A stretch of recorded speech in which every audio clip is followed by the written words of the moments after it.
Everyone, just trying to make a short video showing how to make sure that your keypad for your garage door opener works. Mine is about 10 years old. It had I had anticipated that this was going to happen eventually at some point because this thing is open to the elements, and after 10 years of use it was getting to a point where we had to really press the buttons hard in order to make sure that the keypad would take our input.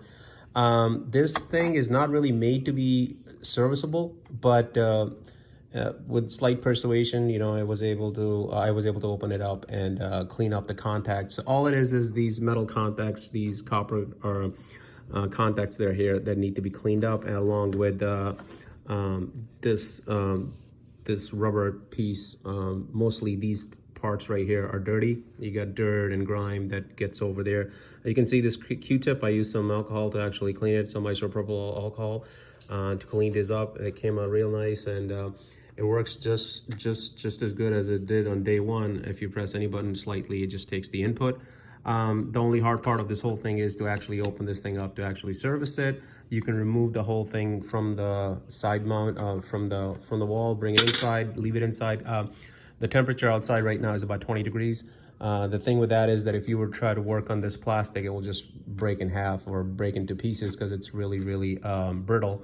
And cold weather doesn't really help. So bring it inside, leave it inside for a little bit, so the plastic becomes somewhat workable.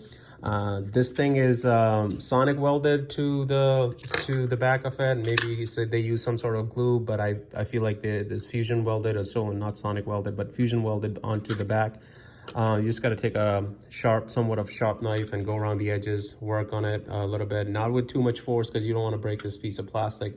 Obviously, as other videos have been recommending, that you can replace the whole thing and program it, but I just didn't want to go through all that hassle because all this took me was like 5 minutes or so.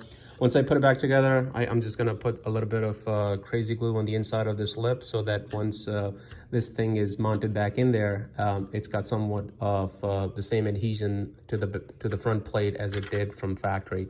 It works fine now, and if down the road this happens again, I can take it apart just as easily as I did today and clean the contacts, put it back together, and the thing should be good for another few years or so. This one worked fine for 10 years before it started giving us some trouble, but now it's back in operation again, and I should be able to put it back together within the next couple of minutes and mount it back onto the wall. Hopefully this video helps. I was looking for a video that would go into detail as to how to open it, because I was having trouble trying to open it, thinking that it might be a screw. There's a sticker on the back with the model number and everything. A lot of times manufacturers would put a screw behind that so it's not visible. I took it off just to see, and there was nothing there, so I knew that I just have to pry it and just work on the edges a little bit.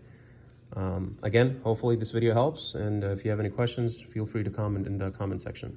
Thank you.